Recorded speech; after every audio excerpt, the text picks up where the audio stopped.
Assalamu alaikum everyone. Today I am here for giving you some update about international politics, especially Iran, Israel, and U.S. conflict. So uh, as we know, Iran-Israel conflict is getting more dangerous day by day.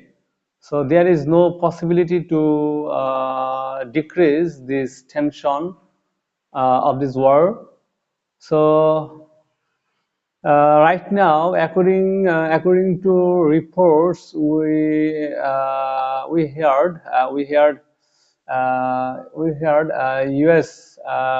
U.S. and Israel attacked airstrike on oil facility and LNG facility on Iran. So this is concern for world community.